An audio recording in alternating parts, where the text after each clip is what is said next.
қазір біз сабағымызды бастамастан бұрын осындай психологиялық ахуал жүргізіп болады. Мына жерде біз нені көріп тұрмыз?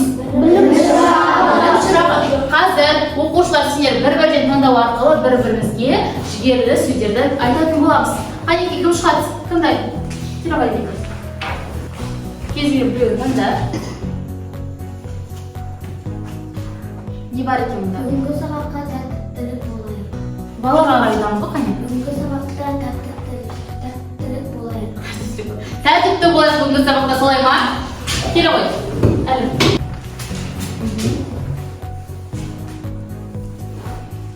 Балаға қарайдамыз. Бүгінгі сабаққа алғырлық тілеймін. Я бүгінгі сабаққа алғырлық тілейсіз екен. Дидар, келе ғой.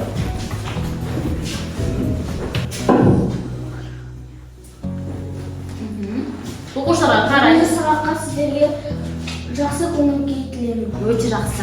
Қанекей, тағы. Аяна, келе ғой.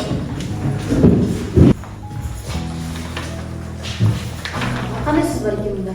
Бүгінгі сабаққа сәттілік тілеймін. Өте жақсы, жарайсың.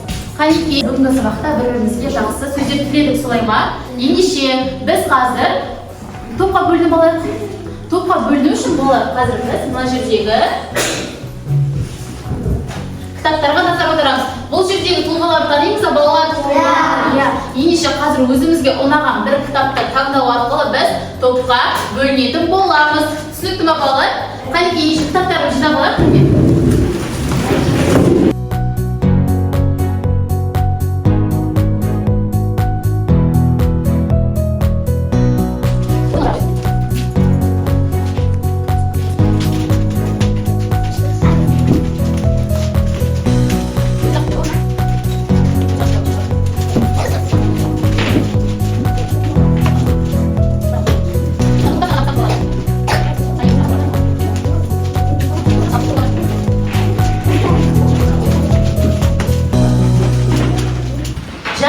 Балалар, орнымызға жайғасып болса, міне, сендер бірінші топ боласыздар, солай ма?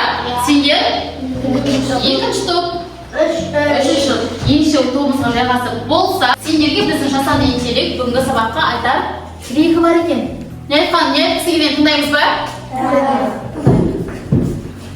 Сәлеметсіңдер ме, оқушылар? Мен жасанды интеллектім. Бүгінгі сабағымызды бірге бастайық. Бірінші кезекте сабақтың мақсатына назар аударайық.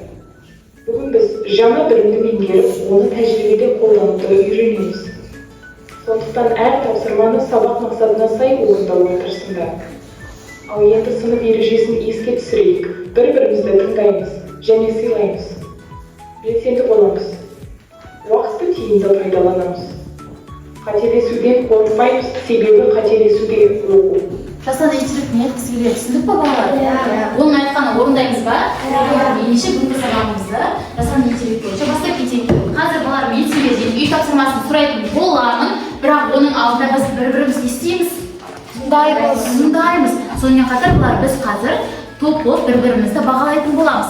Қазір бірінші топтан, балалар, бірінші топтан мен осындай сендерге бағалау қағаздарын беретін боламын асық түрінде. Сендер осы арқылы топтарында бағалап отырасыңдар. Ол үшін бізде әр топтан бір лидер тағайындауымыз керек. Бірінші топтан Кәусар бұлағы үшін ма? Кәусар, тобыңда оқушылар дұрыс жауап берген болса, галочка қойып отырасыңдар. Жақсы ма? Екінші топтан кімді қалайсыңдар? Айбеке немесе Іңкар, немесе Айнер. Іңкар ма? Іңкар ала ғой. Тобыңда бағалап отырасың. Үшінші топтан өздерің айтыңдар, кімді топқа шығарып келеді?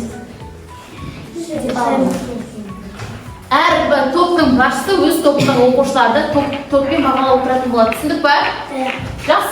Ендеше қазір біз бұлар өткен тақырыптарды пысықтайтын боламыз.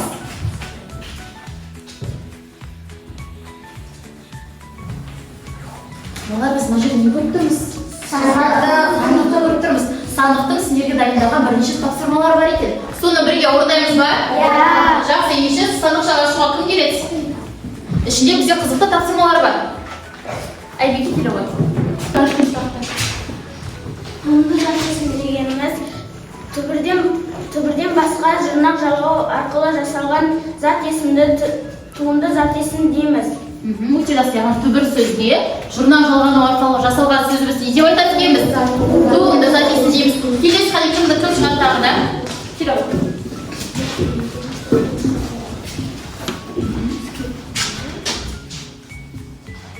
Тапсырма бар екен оның ішінде. Заттың атын білдіретін сөздерді записін дейміз. Оның сұрақтары кім-кімдер, не-нелер. Өте жақсы, қане естейміз? Қане тағы бірінші топтан кім шығады қане? Бірінші топтан.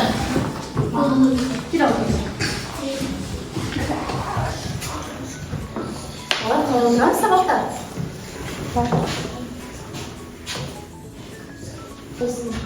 Тұрмыстан есімге мысал келтірді.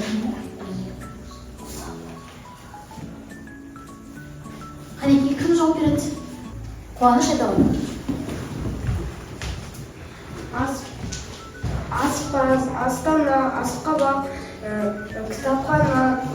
кітапхана, етік. Бір мысал айта ғой. Суретші, өте жақсы қанекей орнымызға отырамыз. Келесі тағы біздің санықшаны ашатын заңғар келе отырамыз.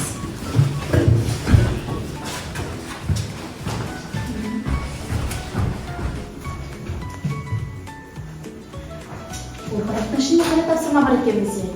Сөйлеу мүшелері. Сөйлем мүшелерін атап қайын. Бастауыш. Бастауыш, баяндауыш, анықтауыш, пысықтауыш, толықтауыш. Өте жақсы. Сонымен қатар бар орынды толықта не деп айтамыз? Бастауыш пен баяндауыш біз не деп айтамыз? Мүшелер. Ал анықтауыш, пысықтауыш, толықтауышта мүшелер деп айтамыз. Әрі қарай бір затымыз қалды. Келе ғой. Әлім келе ғой. Тек қана бүгінгі сабақта үшінші топ өте белсенді қатысып отыр. Бірінші топ қалмаймыз, үшінші топтан.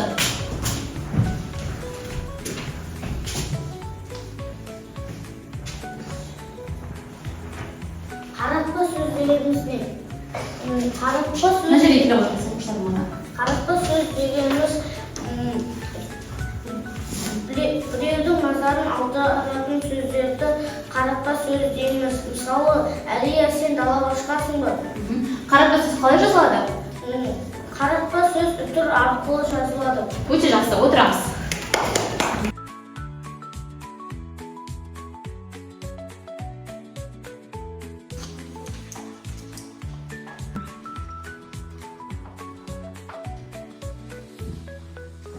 Жақсы балалар, бүгінгі үй тапсырмасында сендер не істедіңдер?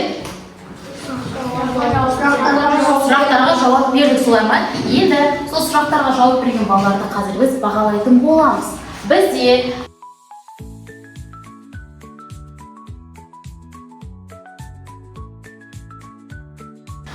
суреттер сөйлейді әдісіне қараймыз. Мына суреттерге қарайықшы, балалар, мына жерде біз нені көріп тұрмыз? Оқушы. Қол көтеріп жауап береміз, балалар. Оқушыны көріп тұрмыз, тағы не көріп тұрмыз? Қыздар? Отбасыны көріп тұрмыз. Бірінші мына суретке қарайықшы. Оқушы тағы, Айбеке, оқулық.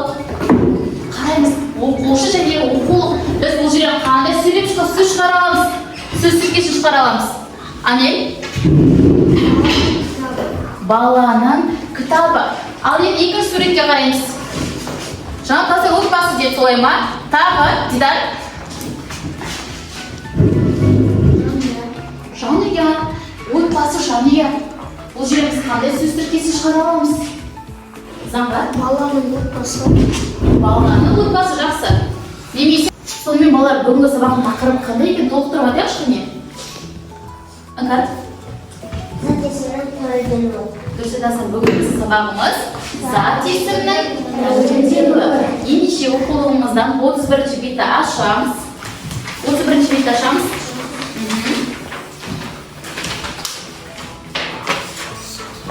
Ашып алдық па? Иә. Жаттығуға қарайықшы, бізде бірінші қандай жаттығу берілген? Ою-өрнек не? Мәтіні берілген. Қазір мәтінді кезекпен оқимыз. Кез келген адамға мен істеймін. Жалғастыр деп айтамын, мұқият қарап отырамыз. Қазір кітапты алдын ала ғой, баста.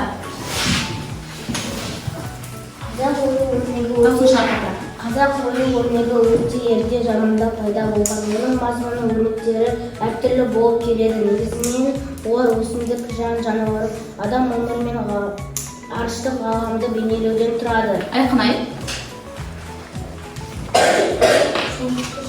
Соның ішінде жан-жануарды өрнектейтін оюлар көптеп кездеседі. Олар ежелгі қазақ мәдениетінің мен көшпенділер өмірінен сыр шертеді. Әр өрнекке өзінің сипатына қарай атау берілген. Негізі Хамза.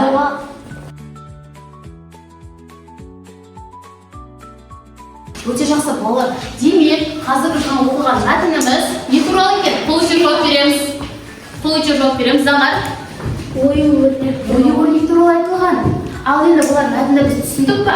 Иә. Ендеше осы мәтінге байланысты сұрақтарға жауап бере аламыз ба? Жақсы. Ендеше сәйкестендіру тапсырмасы бойынша біз қазір осы мәтіндегі сөйлемдерді бір-бірімен жалғайтын боламыз. Түсіндік па? Ендеше бірінші жануарларды өрнектейтін оюлар. Жауабын мына жақтан табамыз. Жалғасын. Кім шыға тақтаға? Келе ғой. Жоқ, сөйлетіңіз. Ежелгі қазақ мәдениетінен көшпенділер өмірінен сыр шертетін. Айбекенің жауабы дұрыс па екен? Дұрыс емес екен, өкінішке орай. Келесі қуаныш келе ғой. Келесі бізде оқы бірінші. Мүйізді қойға ұқсайтын өрнек. Мына жерде табағы. Баса ғой. Қошқар мүйіз дейді. Дұрыс, біз естеміз. Келесі, айтылар келе ғой. Иә. Қазақ ою-өрнегі. Көркем айт келе ғой.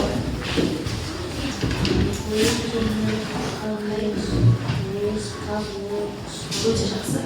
Ою түрлері бізде қандай ою түрлері бар екен? Қошқар мүйіз, қаз мойы. Өте жақсы балалар, біз сәйкестендіру тапсырмасын өте жақсы орындадық. Ендеше бізде мәтіннің астында бізге берген тапсырма бар. Көріп тұрмыз ба? Иә. Қане шақкері бұл ғой? Бізге қандай тапсырма берілген екен? Дауысын шығарамыз. Төмендегі тақырыптардың қайсысы мәтін мазмұнына сәйкес келеді? Иә. Бізде төменде бірнеше тақырып берілген. Көріп тұрмыз ба? Иә. Сол 4 тақырыптың қайсысы біздің оқыған мәтінімізге сәйкес келеді? Ең бірінші мәтіндегі тақырыбын оқып алайық. Айтымар, біріншісін оқы. Тақырыпты. Дауысын шығар. Әр өрнектің атауы дейді. Асхат оқи ғой. Жан-жануарлар ою-өрнегінің тарихы. Қазақ ою-өрнегінің тарихы. Келесі оқи ғой. Төртіншісін. Жақсы биіктердің ан бейнелі өнері. Енді балалар, осы оқылған 4 тақырыптың қайсысы сәйкес келетін біздің мәтінімізге? Асхат? Жан-жануарлар ою-өрнегі. Жан-жануарлар ою-өрнегі. Тағы? Айбеке? Қазақ ою-өрнегінің тарихы. Қазақ ою-өрнегінің тарихы. Біз осы екі мәтін, осы тақырыптан қайсысын ала аламыз? Тақырыптың мәтінін екеуін де біз ала алады екенбіз, солай ма? Өте жақсы.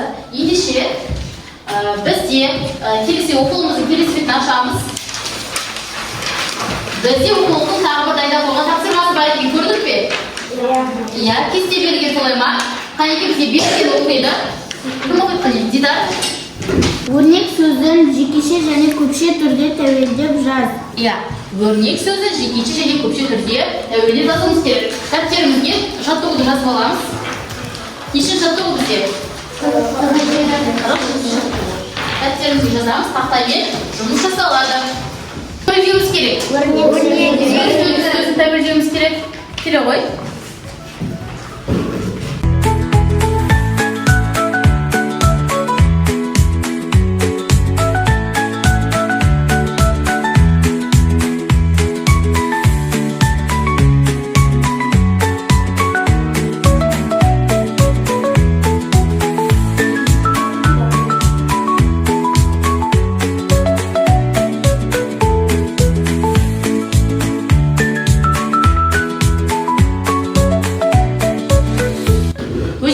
бізде оқушылар жекеше түрде тәуелдеп шықты, иә. Енді біз қандай түрде тәуелдеуіміз керек енді? Көпше түрде ауызша тәуелдейміз. Аяна?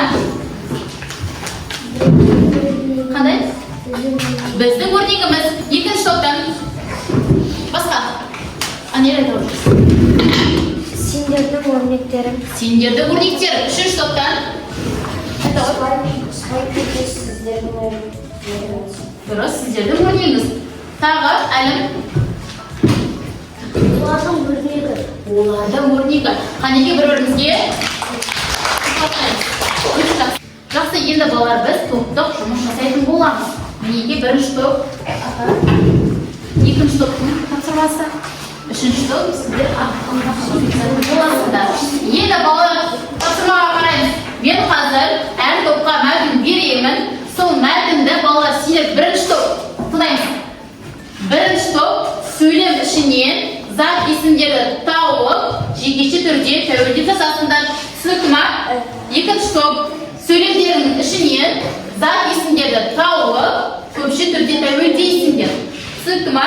Үшінші топ сөйлем ішінен негізгі зат есімдерді тауып, оларды қандай зат есімге айналдырамыз?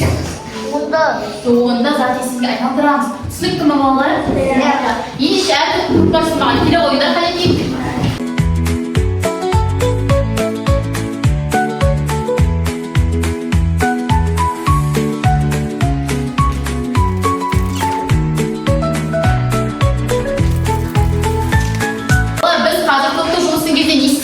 Қалай орындаймыз деп айтады қанеке?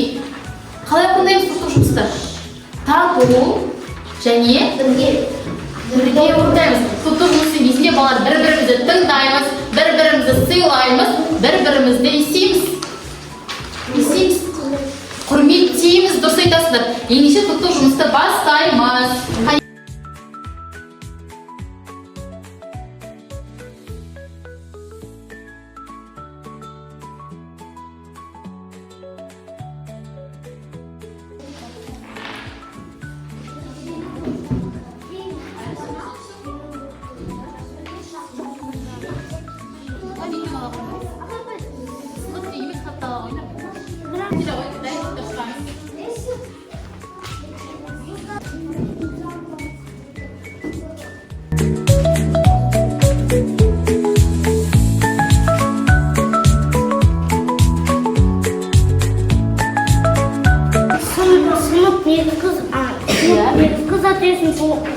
Сыныптас туындыға шешім кітап негізгі зат есім кітапхана туындыға шешім. Өте жақсы. Қанеке?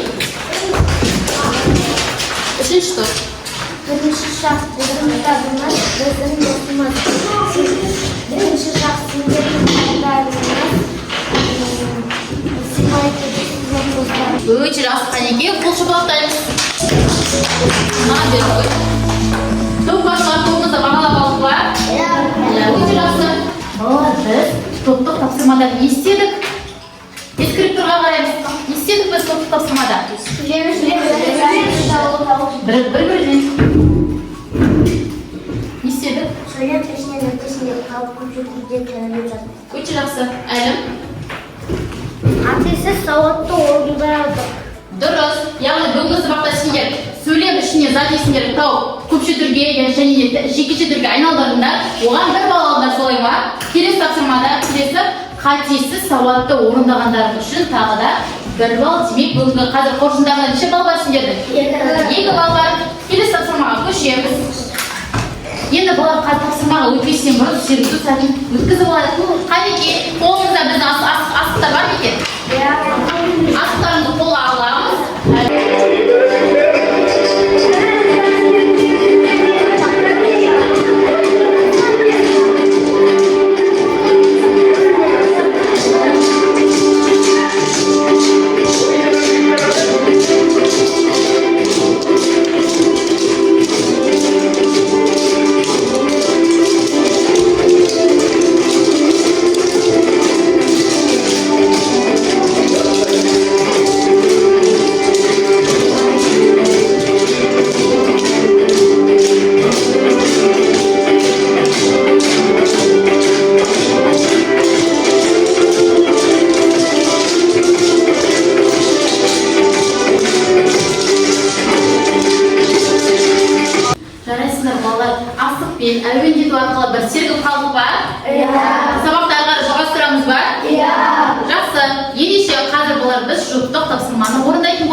келесі тапсырма арқылы анықтайтын боламыз.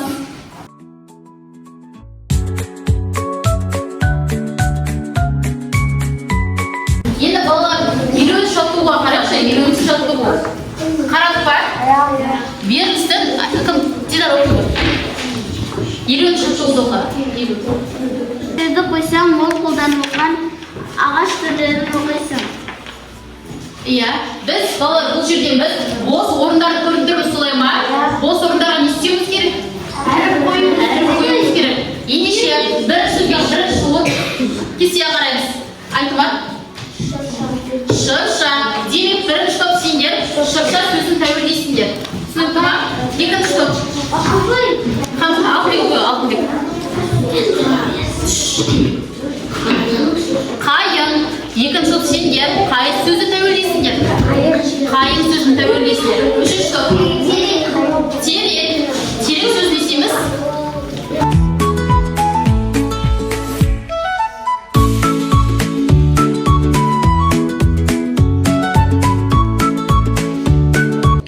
Жақсы балалар, сөздері тәуелді болдық па? Ендеше қазір бірінші жақтан бастап оқимыз. Бірінші жақта. Менің шыршам. Айтмай, екінші жақта.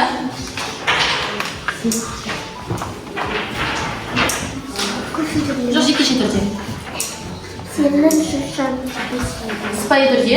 Сіздің шыршаңыз. Үшінші жақта. Оның шыршасы. Оның шыршасы. Өте жақсы. Көпше түрде. Біздің шыршамыз. Екінші жағы. Сыпайы түрде. Кері, қандай сөз келді? Қайын. Бастай қой. Менің қайыным. Хамза. Сенің қайының. Қарамыз. Заңға бастап.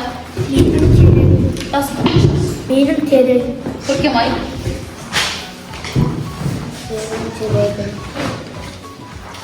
Сіздің терегіңіз. Әрі үшінші жақта оқи қой. Олардың терегі. Жақсы балалар, сендер бүгінгі жұптық тапсырмаға өте жақсы қатыстыңдар. Ендеше, ескіріп тұрады, қане?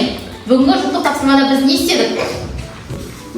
Зат есімдік жекеше және көпше түрге теңдедік. Темден тағы, заң қарайды ғой. Тапсырманы қатесіз және сауатты орындадық. Өте жақсы, яғни балалар, сіздер осы тапсырманы орындағандар үшін қазір бір балдан бағаланатын боласыңдар. Түсінікті ма? Жақсы. Сонымен балалар, бүгінгі біздің сабағымыз аяқталды. Қанеке балалар, кері байланыс жасап жіберейік. Кім не түсінді? Қай жерде қиындық тудырды? Кім айтады Қанеке өз ойын? Кім айтады? Айта ғой. Бүгінгі сабақ түсінікті болды, бірақ топты сабақ жұмыс қандай болды сен үшін? топты сабақ қиын болды. Сәл қиындау болған екен. Жақсы, тағы кім айтады? Тағы өз ойын айтады. Қуаныш жақсы айта ғой. Бүгінгі сабақ қызықты болды, тапсырмалар ұнады. Қиындық тудырған тапсырма бар ма сендер үшін? Қиындық тудырды ма тапсырмалар? Әлім? Маған еш тапсырма қиындық тудырмады. Өте жақсы. Ендеше балалар, қазір мұнда кері байланыс жасаймыз. Егер сабақты толық түсінген болсақ, біз жасыл батырманы басамыз.